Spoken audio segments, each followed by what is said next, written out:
Welcome back to She Asked, Tools for Practical Hope. I'm your host, Anna McBride, and I'm so glad you're here. This is a space where we rewrite the narratives that keep us stuck so we can actually change our lives. Not just understand them, but live differently within them. And if you're someone who's been doing the work, reading, reflecting, becoming more self-aware, but still feel like something isn't fully shifting, this episode is for you. Because today we're talking about something that sits underneath so much of what we experience, self-worth. I'm joined today by Dawna Daigneault. Dawna is a psychotherapist with over 20 years experience. She's a mother, partner, and lifelong student of the healing process, both personally and professionally. She's also a co-author of a book on self-worth, which has become a true passion project for her.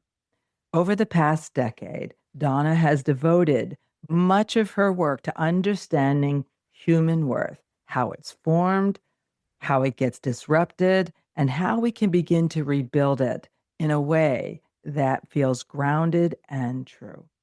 She's developed what's called worth consciousness theory, a framework that helps people reconnect to a more stable internal sense of worth, one that isn't constantly being negotiated from external validation or life circumstances. Dawna, I'm really glad you're here. Thank you for joining us on She Asked.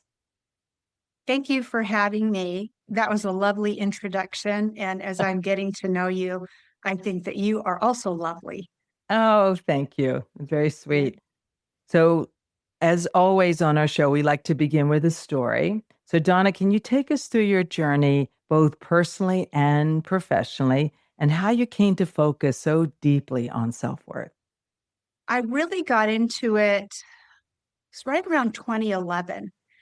And I had clients coming in that would talk about not having worth, or they would say, I feel unworthy. And my worst cases would say, I feel worthless, Mm, which is just heart-wrenching for me to hear, because the connotation of that is both a helplessness and a hopelessness happening. And so I started thinking about what that is. What am I hearing? How can I look at it differently so I can move into that space and offer something that would make a difference? And so the first thing I did is I wrote an essay called Ribbon of Worth. That was my first effort. And it was about a tapestry that is all the threads of our lives. mm, And that there's this one particular thread, and I called it's more like a ribbon because it's more highly valued and more noticeable if it's missing. And it's this ribbon of worth, and that it can get pulled through the tapestry effortlessly if we're in the right systems and really enhance the beauty of life. But it can also be pulled away from the other threads of life, and it can even fall below our feet, and we can walk on it ourselves. And wow. so I wrote this up and I started handing it out in session to clients and just asking, does this resonate with you? Can you see worth differently? That it's not something that can be taken away from you, but it is something that can be ignored, or it's something that, and this is where my language shifted around this, it can be denied. So it doesn't go anywhere, but it can be denied so effectively that it drops from the rest of our life, and we can even be walking on it and harming ourselves. Wow. I love that idea that it's always there, doesn't go anywhere, yet it can be diminished to such a way that we can walk all over it. Yeah. Yeah. Because that still gives you agency and that you can bring it back up. That's Yes. wonderful. And so you wrote this, you went on to write a book about this topic. So tell us more about that. Oh, yes. I'll be honest. I wrote an app that came out in 2020, and it didn't do very well because it was boring. But what it did is I would sit on the floor in my living room and I would have these 8.5 by 11 pieces of paper that I got from our printer. I'm just pulling out of the printer drawer or on the pack. And I would write, this would lead to that. And I'd have these arrows. And so I was creating the pathways of, if you feel disrespected, it goes this way. If you have a lack of awareness, you actually go down this path. And so I created all these paths that lead to self-worth. But it was too technical. It was too much having a therapist in your head. But the work was wonderful. And because I mapped all of that out, it was just weeks and weeks of mapping these pathways out, where my clients start and feel less than worthy, and how to get them and work with the unique parts of self-worth that were missing, that I could move them towards feeling worthy. And I wrote a little companion workbook to that. Again, none of this did well, but it was wonderful preparatory work. I was in the stuff I love to think about and talk about. And I was committed to finding a way to talk about this with my clients that, again, would make the difference they needed. Because the models that I'd been trained in, they would point to worth. They would reference it. I started going over to half-price books and picking up old copies of books I'd read in school that were referenced in school, like in those mega textbooks, because I knew Carl Rogers talked about worth. So I would go, and I could have gone to the library. I love the library, and I just want to say, support our libraries. But I wanted to write in them. I wanted to get in and make them mine. And so I would go over to half-price books and I would find Carl Rogers and Maslow and Frankl and Jung, and I would find these different masters, and I would just start looking, where do they talk about worth? Mm-hmm. And so as I was pulling theory forward and seeing overlap in theory, some of it was counter to. I found that fascinating as well, because you and I had talked earlier that a lot of people think self-worth and self-esteem are the same thing. Right. And some of these theories put them together and talk about them the same way, that they both go up and down. And I kept saying, I don't believe that's true. I know self-esteem goes up and down, and that actually makes sense to me, that we can't like everything about ourselves, and that's okay. That's actually healthy. But that when we do like things about ourselves and we hold those things, our esteem goes up. But our worth is separate and would inform that self-esteem, but doesn't have to go up and down. Okay. As you were gathering this app, I think it's funny. This truly means there's an app for everything, right? Or that was the intention, to create that. And at the time that you were creating this app and gathering information about self-worth, did you know that you were going to be writing a book about it? No, I knew I was going to work on this till I solved a problem. I didn't know how I was going to solve it. I didn't know if I was going to find a solution, but I was driven to understand it just because I knew the power of feeling a denial of self-worth in any system. It can happen anywhere. I remember I went to a 5th grade camp, and there was a girl that I was friends with that her mother ran the dance program, and I was in it. But because her mom was really well known, she was really well known. And I remember our names were being put on these little, I think they were called Bunsen burners. You'd make your own. And she suggested, I want to be called, and it was some really cool name. And the counselor who was putting her through, the camp counselor, knew her and knew her mom, and put the name she wanted on her can. This was a big deal, right? Getting like a nickname at camp. And so I saw her make a suggestion for a cool name, and I thought, oh, I get to do that too. And so it was my turn next. And I said, how about, and again, I don't remember what I suggested. I just thought it sounded cool. and she did the opposite on my can. Mhm. And I just felt all the air come out of my sails. Okay. I didn't understand why that happened. I didn't understand why within seconds, one person got the thing that they wanted, and the next person was denied the Mm. thing she wanted. And this doesn't hurt anybody. No. And it wasn't a name that was like, I'm the queen of the camp and lord over everyone. It wasn't a ridiculous thing. And so that was one of those moments from my past where I felt treated differently. Such a Yeah. small moment with such a big impact. And in a sense, I can even see that little girl at camp, that 5th grade camp, which Yeah. is such a tender time in development, right? In terms of our esteem, our worth in society, in that system anyway.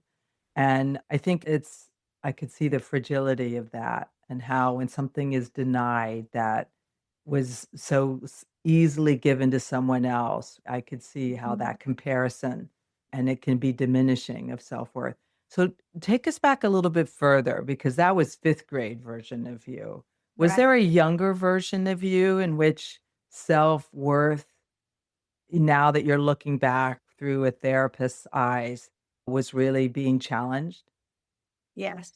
Yeah. And I think what I want to say here as a segue is I've known both. Mm, I have had my worth affirmed. So my grandmother only affirmed my worth my whole life.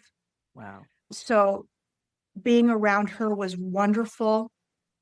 And I guess I want to give this positive story and then I'll tell a worth denying story. When we'd go visit her and she would get the brush out and brush my hair, I had long, fine hair. And she would sit and she'd say, we need to brush it 100 times Yeah. to make it look like silk. And she would sit and just brush. What a nurturing act. It Right. was connected. It was simple. It was invested. It was just about her seeing me and giving me something she believed in. She was a hairdresser. So Okay. she cared about hair and just this very simple gift of you matter. So that was most of my interactions with her were like that. Okay. Okay. Yeah. Wow. Plus, she was a grandparent, so she didn't have to reprimand me. She didn't have to parent me. So how wonderful that we have people in our life that get to mostly just love us. We're lucky if that's the case. So that's what I think that's the initiation of the story of me knowing what having my worth affirmed felt like. And then the other story, which I feel like became a much more severe narrative for me than I understood until I was about 17. And I was with my mom watching a made for TV movie one evening. So the movie was just a simple concept. It was set back at a time when social services were really starting to be available in bigger cities. And of course, the goal was to help families that were struggling. And there was a man who his wife was out of the home and he had these boys and he would have to go to work every day. And so they'd have to get themselves to school, come home and do a certain amount of self-care at home. And person in social services discovered this. And while the father was away, she came in and removed every one of those boys into Mm. state care. And he loved these boys and was doing the best he could do to raise them. But I think the most important thing for me watching that was he was fully dedicated to being a good father to the best of his ability. So then he spends the rest of the time trying to get them back. And you see the challenges he faces because there wasn't good record keeping at the time. He had lost his rights based on what was allowable in that state at that time. And so by the end of the movie, it's taken years and years for him to get every one of those boys back. So I started to cry when he got the very last son back who had been, and then the cry turned into sobbing. And then it was a kind of sobbing I had never experienced in my life, that there was lack of understanding of what was generating this immense grieving that I was experiencing. It was like a lifetime of grieving at the end of a movie. And I was just a teenager, so you don't expect a teenager to feel that bad about a movie. And I didn't immediately tether it to what I saw in the show. And my mom became very concerned. She said, "What's going on with you?" She knew this was not common and probably not good for me, that this was indicative of something much more horrible than what we had just viewed. And it was. So it took me a while to unpack it. I kept thinking back to the movie and why did I have such a horrible reaction, a deeply felt pain at the end of that movie. And I finally realized there was a little girl inside of me that was wondering where my dad had been all that time. Because your I parents were didn't have. divorced, right? Yes. Uh-huh. Mm. Yeah, yeah. My biological father left while my mom was pregnant with me. Oh my goodness. Yeah. And she had remarried. So I had somebody that was there and providing, and I had younger siblings. So I had a lot of normalcy, but I didn't know that my inner child was watching every father and daughter that she saw. And Mm. she would question in her head, "Where's mine? Why isn't he calling? Wow. Does he know where I am? Does he Mm. want to know where I am? Like, why doesn't he want to be in my life?" These were just piling up in my head. But then I don't know, "Donna, do you want to make chocolate chip cookies?" I would shift to chocolate chip cookies, which I Right. still love. Right. Or it would be time to do homework. So I'd shift to homework, or a friend would call. So I could shift out of that questioning. But then when I saw the evidence that a dad could do anything, they say move heaven or hell to Right. go get those people back in his life, that to me was so destructive. Wow. Yeah. I Mm. think, what's interesting to me listening to you share, thank you for sharing that, those parts of your personal journey. It certainly helps me understand what really drew you to want to explore self-worth later. So when after you went through these experiences, you were 17 when you watched that movie, you were in 5th grade when you had that experience at camp, and then even younger when you had the lovely connection with your grandmother. When did you know that self-worth was gonna be something that you wanted to better understand and heal or help people heal from? Yeah. Probably not until my 30s. Okay. After all of that happened in my teens, again, it took me a while to put the parts of my story together to understand that I felt that I wasn't worth his time or his Mm, love or his effort. And then part of me believed that.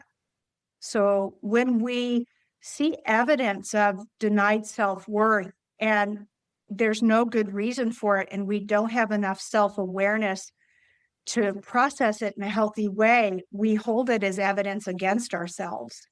mm, And so I had this little bit of evidence that maybe I'm not worthy, which is so many of the people I work with. It has shocked me as a clinician to discover these gaps of understanding of self as worthy, that when we drift into them in our sense of self, they hold us and they make us afraid and they make us reactive and they make us hide.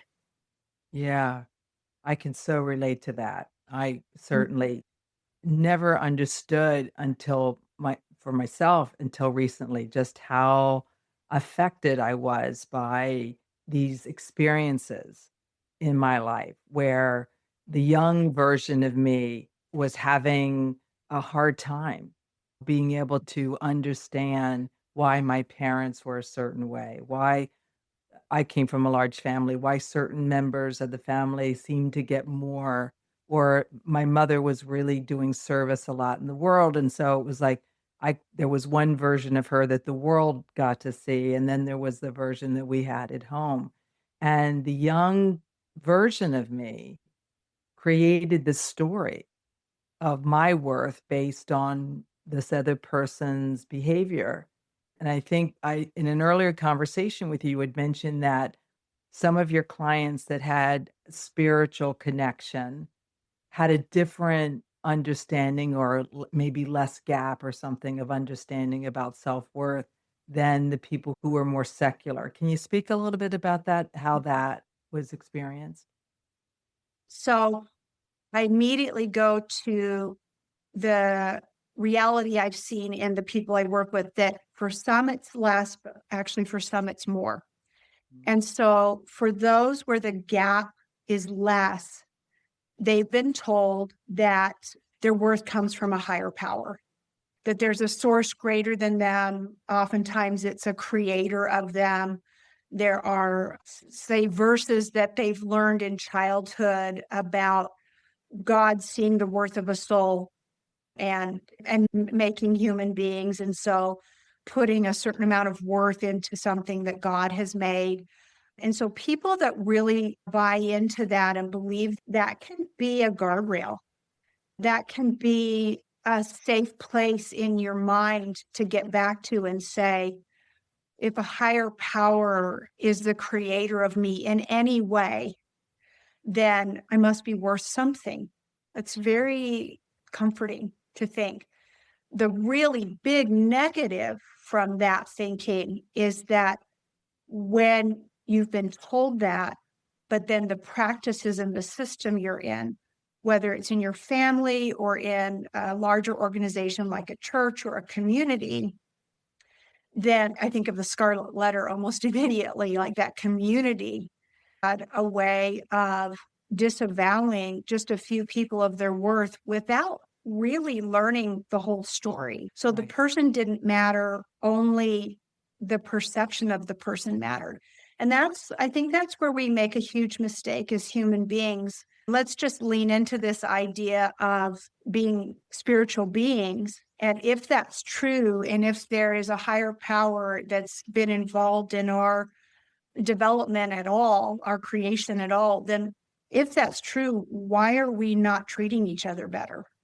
Yeah, it's a really good question, right? Yeah, I think we do yeah. forget that we're all come from the same source. And I was thinking as you were sharing that before you asked the question that so much of what is gapped is the way we do disconnect or not or connect within our societal system, right? Yeah. Within our political system. There's so many stories of today of people who are diminished, disenfranchised, disavowed because their skin color is different than whoever is talking. And so, yeah, so that's referred to, if I'm saying, hearing it, the lost worth story, right? Yeah, a lost worth story. Mm. And even though I don't believe worth can be lost, if a person does, Mhm. that's the scariest story that they write and keep in their head. Oftentimes, it's been written for us before we even know who we are. Yeah, we inherit this Uh-huh. worth story. Yeah. Yeah. Yeah, we talk about in one part in the book, because when I get into a subject, I want to understand all facets. And so I was like, okay, how does this start? Where does this start? Where does worth start? And it's a concept. Mhm. So if we step away from like a deity endowing us with worth, which I love, I'm like, please be true. But if we step away from that and we deal with just the physiological, psychological reality of being a human being, what we see, especially in attachment theory, is that from the first year of life, we have signals going off inside of us. Mm. And those signals are wiring the brain and the body to trust each other. So when a baby is born, their tummy rumbles and they cry. And so when the tummy rumbles, the brain is picking up a signal from the tummy, and then it signals the mouth to make a sound. And then this really cool thing happens with attachment. If a caregiver knows to investigate that, to learn what's true for that person, they will try several things to quell that cry. They'll pick the baby up, they'll bounce the baby. So they'll try comfort. If that doesn't work, they'll check the diaper, a different kind of comfort, but still comfort. And then they might, oh, are you hungry again? They'll Right. try feeding you. And so then what the brain and the baby learns is that when I signal with my mouth about what's happening to my tummy, somebody picks up on that signal and responds, which is where trust is born. Right. That is where trust is born. And that's Erickson's psychosocial model. The first year of life is trust versus mistrust. Yeah. What if worth is born there as well? Because what we talk about is when that signal is responded to, how is it responded to? In Romania, the awful stories, and in China, the awful stories of not having enough help in the orphanages. And the babies are hungry and they have enough bottles. So they have resources in food, and they take them and they put a bottle in the hands of each baby. But the baby's farthest away from the nursing station, when their bottle falls out of their hands, that is the end of their feeding. And nobody is there to pick that bottle up and help them get that need met. That's a life need. So we look at Maslow's life needs. That life need has to be met. Food, shelter, safety has to be met. But when a self-worth need, so we've coined this phrase, when a self-worth need is not met and a life-worth need is met, you start learning you're not worthy really early. Wow. But when It's both really got met, powerful when you think about it, because as you mentioned, it is inherited generally. And I'm thinking of my parents, but parents who come from trauma, right? And they are having to attend to babies' needs and probably basing it through the lens of their experiences that they had, and which would lead to quick overwhelm and or an inability to attend or notice or even acknowledge the need versus what which was never talked about, worth. That's not right? something that I grew up even thinking about or considering until now. It seems like it is so important. However, as you said, what if it's formulated in that first year of life? Yeah. Makes it even harder to go back and heal, I imagine. Yeah. It becomes the new normal. So I love Stephen Hayes. He's the creator of ACT, which is acceptance and commitment theory. I love his adjustment to a phrase. He took practice makes perfect and he made it so therapeutic. He says, no, because perfect isn't good for us. Practice makes permanent. Ooh, yeah, that makes Yeah. sense to me as because what we do on a regular basis creates our reality. It does. And if we're telling ourselves the story that I'm not worthy, that's going to be what we live. It is. And there are degrees. I was fortunate that I had my worth affirmed. And by more than one person, there is research that shows if you just have one person who sees you, one person who cares about your experience in the world, it makes a huge difference. Mm, And yeah. I believe that's about self-worth needs. Not that we need to go too deep in this, but we talk about quadrants. And the quadrant that I mentioned is when life needs are met, but self-worth needs are not met. That's quadrant 3. But below that is quadrant 1, where life needs are not met and self-worth needs are not met. And Gabor Mate went out in Vancouver and looked with that population. Right. He talks about it in his book. It's the In the Realm of Hungry Ghosts is that book. Yeah. And when self-worth needs and life needs aren't met, then I think according to him, that's where the child becomes predisposed to addiction and other challenges in life. And it's quite interesting. So you noticed in your clients this difference between those that had a connection with a higher power and felt able to stay connected to their self-worth, more so than those that either did not have a belief in a higher power or weren't given enough information or enough connection with someone that validated their worth, that they struggled more with that. And what I'm wondering is, when you saw that difference between the two, what did that inform you as a therapist to be able to do to help them shift or change? The first thing that I started to realize is, why are we not that kind of person for other people? Mhm. If they need something that's unseen and really unknown, so it's hoped for, it's believed in, you can have faith in it, which is, again, beautiful, but it's way out there. Right. So it's got to be so far from us. Why? Why is one of the greatest sources of feeling worthy so placed so far away from us? And I think it's because the people around us don't know how to validate it on a consistent basis. And so I thought, Dawna, be one of those sources. For every person that comes and sits with you, do you honor their worth while they're in your presence? I was like, I can. I want to.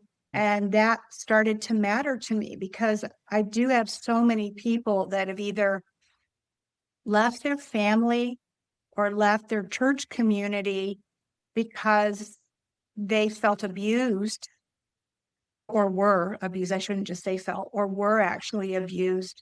But it doesn't mean that they didn't want something supportive of their sense of self on a universal level. This is where Frankl talks about a life rich with meaning, and his ability to transcend the concentration camp he was in. I loved his book, Man's Search for Meaning. I read it several times. It's a hard read. I don't recommend it to everyone. It can trigger trauma, but when he got through all of that, and what I believe the existential psychologists and philosophers were focused on doing is, how do we not repeat this horrific scene ever again? This horrific event in human experience. And a lot of the people in those concentration camps were wondering where God was. And again, it's man's inhumanity to man. Like, how are we embodying something greater or more beautiful or more sustaining? How are we not trying to pull that, I'm going to say, essence into self to flood life with more meaning for Yeah. everyone? Yeah. And in a sense, building it more within ourselves. Right. Yeah. So So it's not so far away. yeah, bring it closer to you. Bring it closer to you. I hear a phrase in rooms that I'm in that says, "Let it begin with me." And when we begin to do the thing that we want to have more of, it attracts it to us. Now, I want to talk about the worth conscious theory. All right. Okay. So could you talk about that a little bit in as simple terms as you can, so that our listeners can understand better how to apply it or what it means? That was just another thing that developed through sitting with clients. One way that feeling a level of unworthiness shows up is self-consciousness. And that's a term that's been around my whole life. So you can become self-conscious, but it's not a good thing. And as I was looking at what is consciousness, and it's an awareness of awareness that has workable pieces, so we can personalize it, and that's where healing happens. And so I was like, okay, if consciousness is that, that's really good.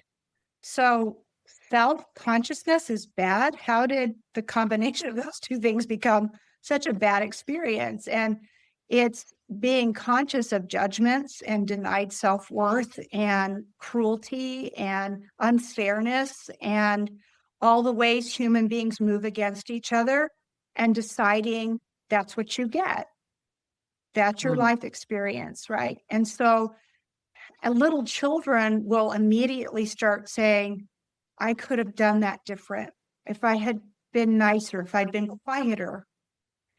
So we learn how to fawn in childhood. Some of us, so actually all the defenses show up: fight, flight, freeze, fawn. And then another one that they're talking about nowadays is flop, which is total dorsal collapse. Oh, okay.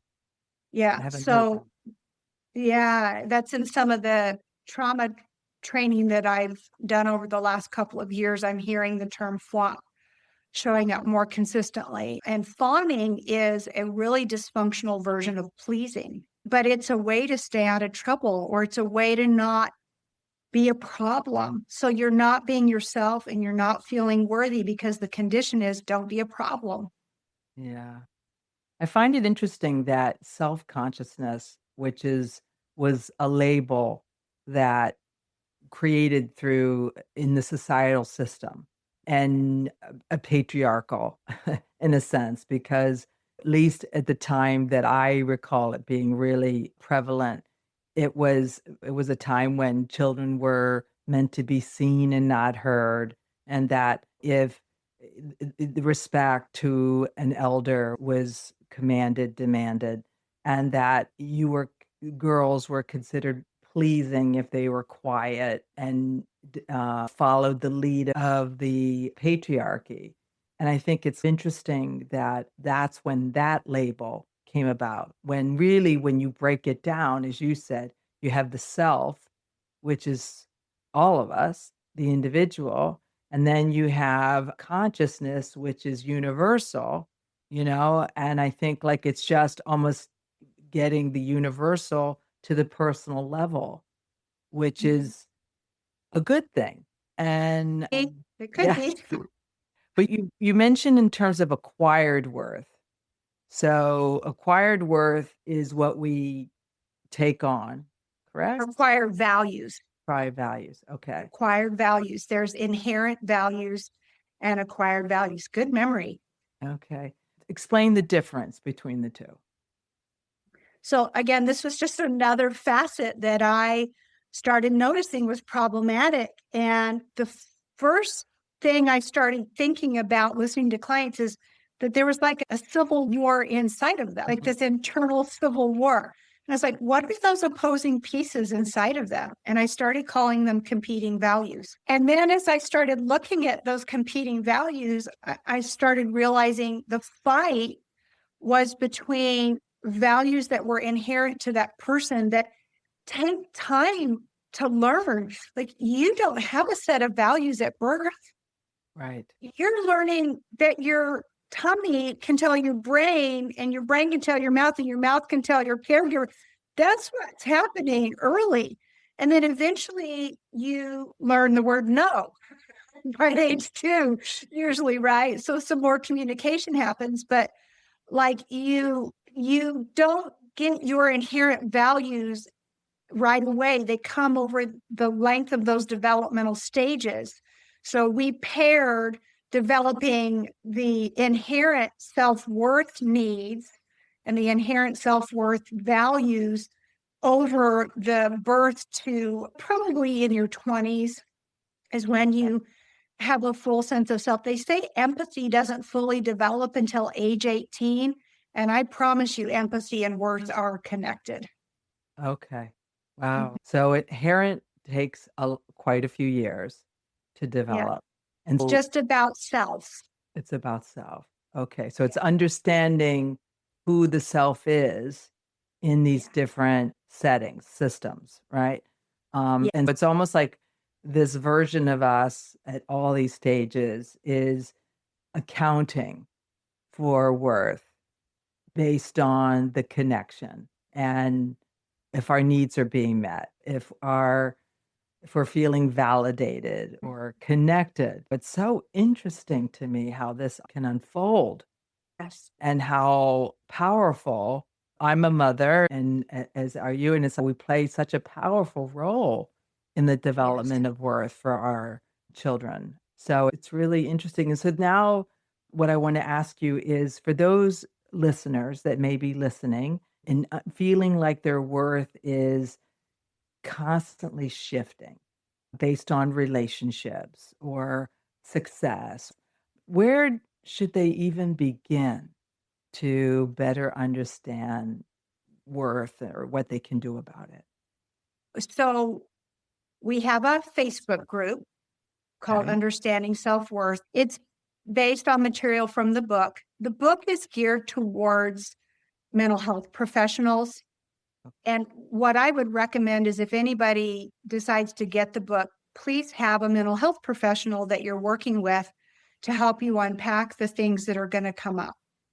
This is not a book you read and say, oh, I feel better immediately. It's a book that you read, and in a paragraph, in maybe the second or third chapter, you go, oh, that triggered something. Mm. I have something to work on right there. And so we talk about the pillars of self-worth, and that if the foundation is self-worth as a birthright, you get it just because you exist, then these pillars can be built on that solid foundation: awareness of that worth, respect for that worth, esteem in that worth, and then confidence in that worth. And that if we are given an optimal situation growing up, we get to build those pillars. And eventually in young adulthood, we put a capstone on it that's called realized self-worth. I know who I am. I'm true to myself. I know my inherent values, and I know which acquired values from the system I can keep and the ones that don't, that work for me because they move against my inherent values. Okay. So for anyone who's listening that feels like they're not there, right? That they want to heal some of these maybe earlier life situations or relationships where they were either lost their worth or never really had it identified as something that they could heal from. What can we offer them as a Mhm. other than the Facebook that they can maybe do for themselves? Okay. It is not repeating, I am worthy over and over Okay. again. It's not. I've had clients come in who have tried to do little positive affirmations, and they're like, I don't know why these don't work. And then they feel more helpless. So it's Okay. more about questioning. Mm. And I invite clients to question the rhetoric that's rolling around in their head. And Oh, one of my favorite techniques to do in the office, and this is one of the earliest techniques I do, is I take the word worthless, I write it out on a dry erase board, by the way. Be careful doing this. You've got to have a client that trusts you, because when I hold that up, the other person immediately starts crying okay. because they're afraid it's true. Yeah. When you have a lost worth story, you're afraid that word means you. Yeah. And so I'll hold it up, and then I will patiently wait with them as they move through the emotion that fear creates. And again, I don't do this in a first session. We have a relationship. And then I take my dry erase marker and I draw a line down the middle of the word, separating worth from less. And I say, worth less than what? And that's the Mm. first question. Wow. Worth less than what? Yeah. Another person? No. Respect? No. Worth less than kindness? No. They can't say yes to any of the things running around in their head they thought they were worth less than, because those things had been denied, and Right. consistently. And sometimes I'm with a client who's in my age range in their 50s. And they've been living with this psychological pain all that time. And when I start deconstructing the concept, Yeah. they're like, no. And then Yeah. they'll say, because I don't believe that about anybody. And I'll say, Yeah. so you're not worth less than any of the things running around in your head. And that's the starting point. Wow. I love that curiosity. So really going back to your childhood, regaining that wonderful tool that we all were born with also, but we sometimes leave behind as a way to break apart this rhetoric, as you said, that's inside our heads. Wow, that's so great. So I think so many people have an understanding of what worth is as a concept, as it's just something that's thrown around a lot, but they don't actually feel it. Why is there a gap between that understanding and the feeling of it? We have to be true to ourselves. Mm, So, one of the big concepts in worth conscious theory is that lived truth and self worth belong together and need to be congruent. okay. So if you're So, not living the way you believe to be worth, that's a problem. Yeah? it's more if I'm patient with someone who's hurting me and they're saying hurtful things and it hurts me. So, I can think of a few times this happened in high school, and I don't say what's true for me. Hey, can you like not talk to me like that? I didn't know how to say that, by the way. I didn't know how to say that in high school. But hey, can you not talk to me? Or hey, I don't want to stay for this conversation. If I'm not true to what I need in a moment, Okay. my self-worth is being denied by me. Yeah. That's often the worst crime, isn't it? What It we is. deny ourselves because that affirms it to that self inside all of us that's waiting for us to live like we know to be true. Yeah. Yeah. Wow. Yeah. So when we're out of alignment, we're not going to feel the worth if we don't speak up for what we need or what we're Yeah. worthy. Wow. Yeah. If we're not telling the truth about ourselves to ourselves, that's where it starts. It's Mm, not that everybody needs to know everything about you. That it's impossible. And sometimes it's not safe. But do I tell myself the truth about myself to myself? I do. I okay. didn't. There was a time I didn't, and there was a time I didn't know how to. Yeah. It is true. I think what's wonderful is that we're all capable of an expanded self-awareness and even an expanded self-worth experience. And it does begin with telling the truth and speaking up to yourself in a kinder, more gentler way as well in interactions. Oh, wow. This is so incredible. So you mentioned your first attempt at an app, and Yeah. I know that you have since been working on another one. Why don't you tell our listeners about that? Yeah. So there is an app called Worth Conscious Coach that's in development. It is for clients. So we would hope that people using it would have a professional that they're working with, just someone that they can be accountable to. It could be a life coach, it can be a therapist, or if they have a nurse practitioner that's been trained in some behavioral health, we would invite them to use it, and it's going to help them become more worth conscious because that's the antidote to being self conscious. And Okay. back to what I was explaining earlier, in my field, I had learned there was self-conscious or neutral, self-conscious or not. And Mm, that's not very attractive, self-conscious or not. And I was like, what song would we ever hear? What would we yeah. call this? And I was like, I don't want to be self-conscious, but could I be worth conscious? Ooh. Oh, yes. And that sounds delightful.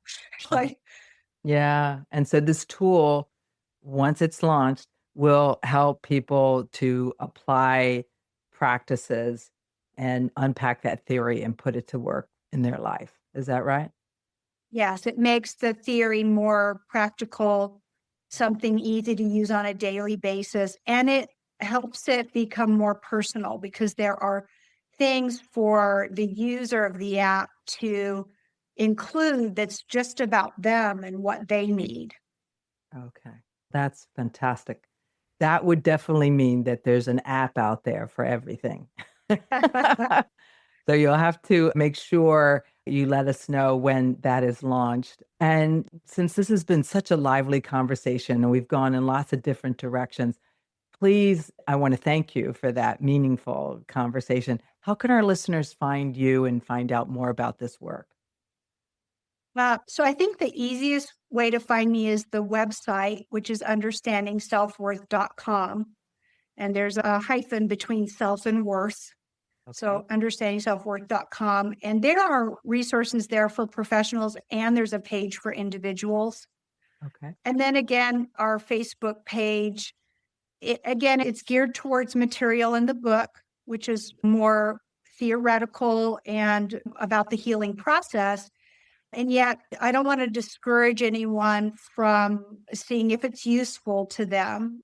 This is an inclusive model. Like when I'm asked about, you mentioned earlier, the disparities and the mistreatment of whole segments of people for over centuries of time, I look at it's inclusive because I can't think of anybody I would leave out. Fantastic. Yeah. Yeah, Right. yeah, We're all worthy of high self-worth. yeah. And so the name of the book is? Yeah. Understanding Self-Worth, Okay. Guide to Worth Conscious Theory and Psychotherapeutic Practice. Fantastic. Wow. That's so great. And we'll make sure we put that information in the show notes for our listeners. Again, I want to thank you for joining us on She Asked. This has been such a meaningful conversation to me, and I'm so happy you were able to be here, Dawna. Thank you. To my listeners, if this episode resonated with you, I encourage you to share it with someone who might need to hear this today. And if you're ready to do this work more deeply, this is exactly the kind of work that I do as a coach. I support women through transformational changes by better understanding what lies behind that narrative, moving from awareness to real lived change. And you can find more details about the coaching in the show notes. This has been She Asked, Tools for Practical Hope. I am your host, Anna McBride. Thank you for being here. And until soon, be well.